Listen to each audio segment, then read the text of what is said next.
And the thing about MJ, bro, I know he had that loss to Shaq on his mind the whole off season. I'm in my prime, and you got the audacity to come in here and beat me, and think I'm just gonna let that slide?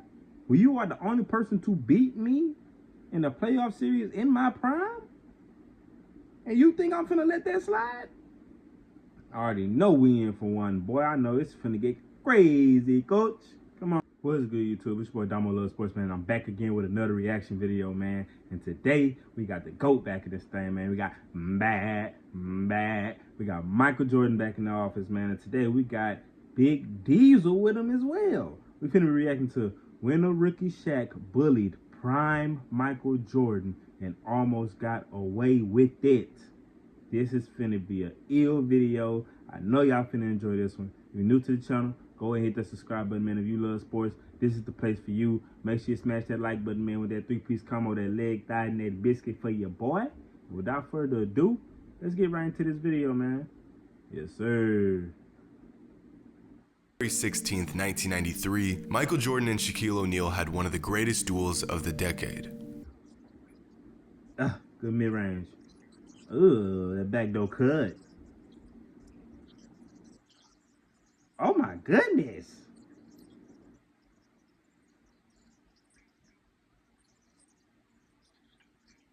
Good shot, MJ. Oh, he all right. He all right. He all right.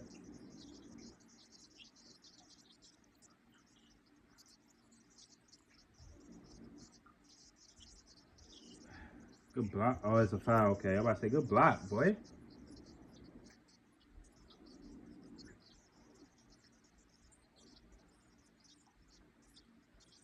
MJ's such a mid-range assassin, bro. It's ridiculous.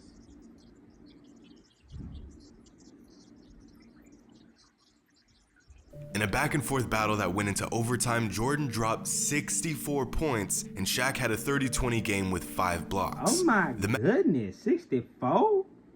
But Shaq had 30-20. Which person had the better game? 30-20 is hella impressive now. Don't sleep on it now. Do not sleep on it. But that 64 points is crazy as well. Which one? Hey, y'all let me know what performance y'all think was better. Magic, a brand new franchise that finished with just 21 wins in the previous season, defeated the reigning NBA champs. This was only the second time Shaq faced off against Jordan, but in one of the quietest rivalries in NBA history, this saga was far from over. In fact, in this epic matchup, Shaq would do something that would come back to haunt him years later.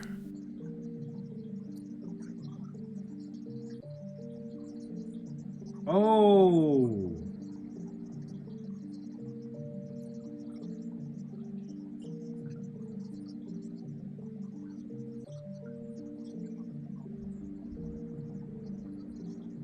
I can't let him dunk on me. That's not gonna happen. I had to touch him up. There's one I'm not getting dunked on. That'll be a poster forever, because Mike was the man at the time. So when I go to help him up, he said, don't ever help nobody up. Great foul. Don't do that, I don't need your help. But I'm coming back, don't you worry. While driving to the basket, MJ gets hammered by Shaq, a tactic that was just as much psychological as it was physical. Ever since Shaquille O'Neal stepped onto a basketball court, his message was to prove he was bigger and stronger than everyone else. That no matter how hard you came at him, he would come back 10 times harder. But in his attempt to get inside Jordan's head, Shaq inadvertently sparked a fire inside MJ that would later lead to a career-altering decision. In the early 90s, Shaquille O'Neal bullied his way into NBA superstar status like no other rookie had done before. In his first 10 games, Shaq was putting up stat lines that no 20-year-old rookie should be putting up. The basketball world knew he would be good, but this good, this early, was unheard of. In 1996, Shaq made the 50 greatest players in NBA history list in just his 3rd season at the age of 23. To put this into perspective, the youngest player in last year's All-Star game was 22. At the moment, these are the best 23-year-olds in the NBA. It would be an impossible stretch to say that any of these players would be considered a top 50 player of all time. In fact, only 2 of them have an all-star appearance. And yet, at this point in his career, Shaq was on the same list as the best players to ever lace up. But no matter how incredible Shaq was, as long as Jordan was in the league, he would be an afterthought in regards to the best player in the NBA. The conversation is all Kobe versus Michael. But while Kobe was trying to earn a spot on his high school's varsity team, Shaq was busy trying to dethrone a prime Michael Jordan. And after losing again and again and again, Shaquille O'Neal actually succeeded. After the 1992-93 season, Mike took his infamous break from basketball, leaving the door wide open for Shaq to take over the NBA.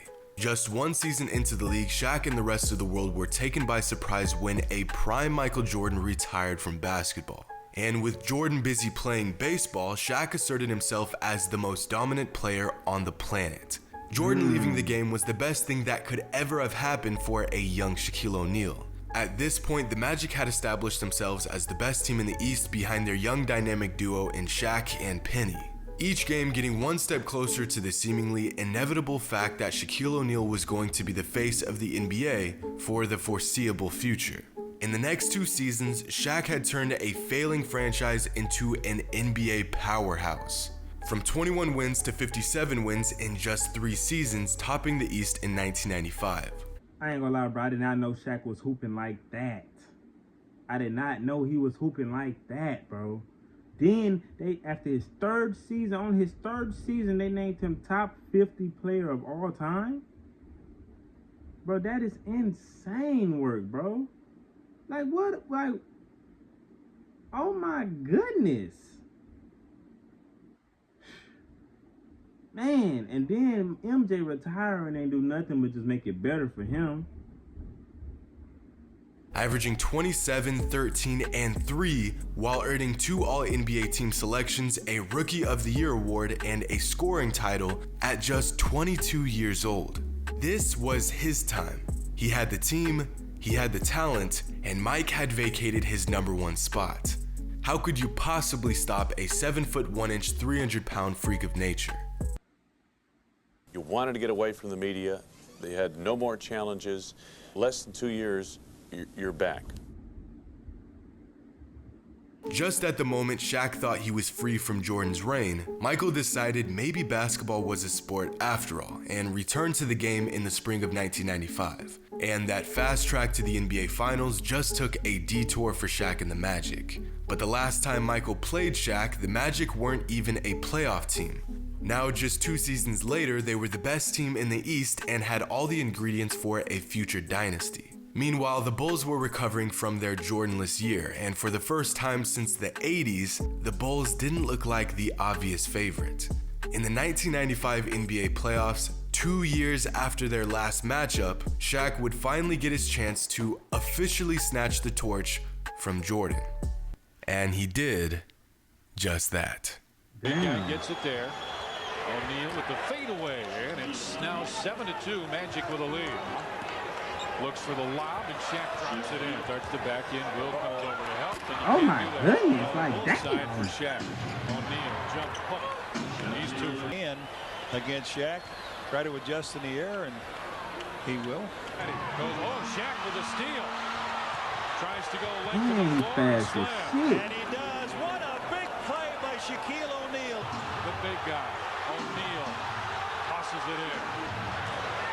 Backs it in. O'Neal throws it in. Basket by Shaq. On the floor, Shaq, and that'll do it. O'Neal with the slam. And the Orlando Magic are going to win this series over the Chicago Bulls. The Orlando Magic here come into the United Center in Chicago and defeat the Chicago Bulls. For the first and only time in his prime, Michael Jordan and the Bulls were knocked out of the playoffs. The once unbeatable team had fallen to a 22-year-old Shaquille O'Neal and company, and Shaq's master plan had finally become a reality. A run that shocked the basketball world and even Shaq himself. I'm studying him because I want what he has. Studying how the refs treat him. I'm studying how he's talking to his teammates and they respond. I'm studying his relationship with him and Phil Jackson. I'm studying how the opponents look at him and fear him and all that. I definitely want that. He was the best in the game, and I wanted his spot. Keep in mind, this is a Michael Jordan a season and a half removed from basketball and only 25 games into his return to the league. A 32-year-old MJ who hadn't quite gotten his touch back and was still adjusting to the hardwood, and he's putting up 31 and 7 a game on one of the best teams in the league. But none of that mattered to Shaq because in just his third season, he became the only man to ever knock off Michael Jordan in his prime. The kid that wanted to be Jordan had beaten Jordan. And it would be nice and fitting if the story ended right here. A young Shaquille O'Neal dragging a once terrible team to their biggest playoff success in the organization's existence, slaying the once unbeatable monster in Chicago. But if there's one thing we've learned about basketball in the 90s, Michael Jordan always gets the last laugh. Following their defeat to the Magic, Michael Jordan and the Bulls went on their 1996 revenge tour, absolutely bullying their way through the entire league, breaking multiple NBA records and winning the most games in a single season at the time. A reminder to the NBA that Michael Jordan and his squad were still the best basketball team on the planet.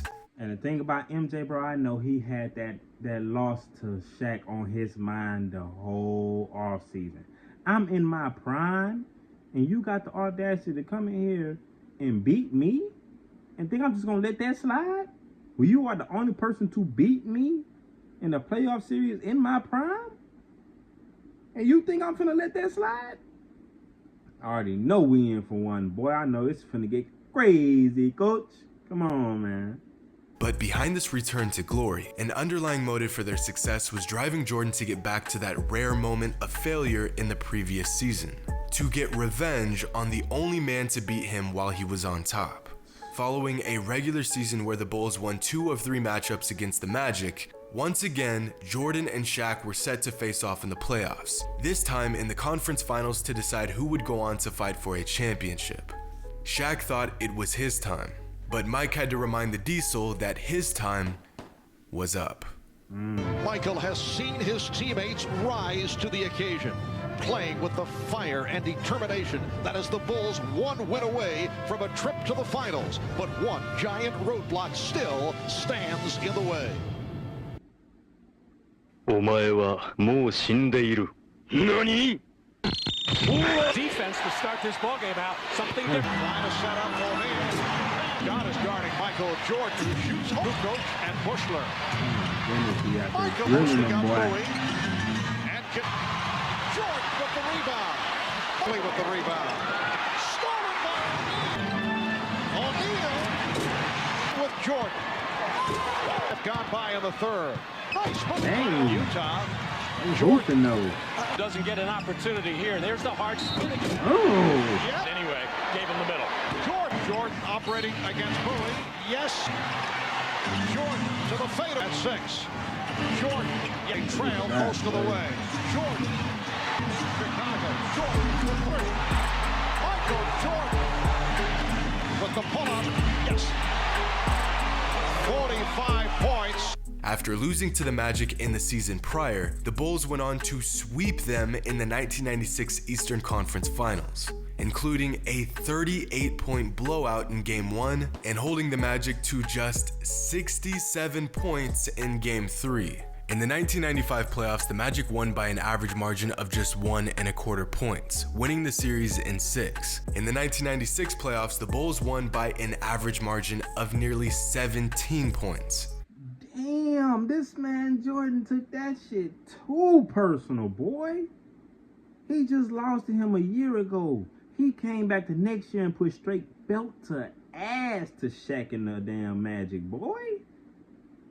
The margins was super damn close in the first series. He played them again in 1996 and just whooped their ass. And swept them. Oh my goodness. A beatdown of historic proportions. To put this series into perspective, the 2017 Warriors had one of the most dominating runs in NBA playoff history, going 16-1 on their path to a championship. In the finals, they nearly swept the Cavs, winning by an average margin of just 8.5 points. Jordan and the Bulls didn't just beat the Magic, They absolutely buried them in their own building. But despite getting swept, Shaq still held his own, putting up numbers that make you wonder how such a great player on a 60-win team could get walked like this. Oh, yeah. They were playing the best player to ever touch a basketball on the best team in league history. But Jordan's beatdown on Shaq doesn't end there. See, from 1992 to 1996, the Orlando Magic were quickly becoming one of the best teams in the league, getting better every single season. They had a prime Shaq, a prime Penny Hardaway, a borderline all-star in Nick Anderson, and a 3-time champion in Horace Grant. The most lethal offense in the NBA, and they were fresh off of a finals appearance. They had all the tools to make a run at a championship for several seasons. But, of course, this never happened.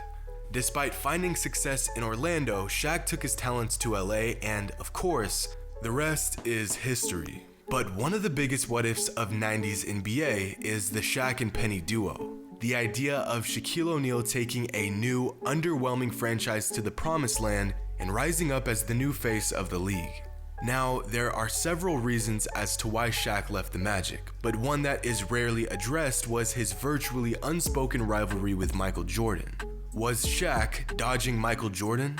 Well, I wouldn't go that far. But the Diesel was, without a doubt, shaken up by MJ and the Bulls. His ego was hurt, and he knew that as long as he was in the East, and as long as Jordan was playing basketball, he would never be the guy. But in hindsight, Shaquille O'Neal's shortcomings at the hands of Michael Jordan were actually a blessing in disguise for his career. Because after going toe-to-toe with MJ, every other player, every other team was, in Shaq's words, barbecue chicken. Mike is the guy that taught me how to go to the next level. Walking off the court, Mike grabs me and says, before you succeed, you must first learn to fail. And that helped me out when I made the move to LA and kept failing, and it came to the point where we got to win. Because that's how I became who I am today. So, although we can thank Michael Jordan for dismantling this team and stripping us from the most lethal young duo of the 90s, we can also thank MJ for running Shaq out of Orlando and giving us this. Some rivalries have been cemented in history books because of the impact they had on the game. Others were so subtle that they virtually went undetected.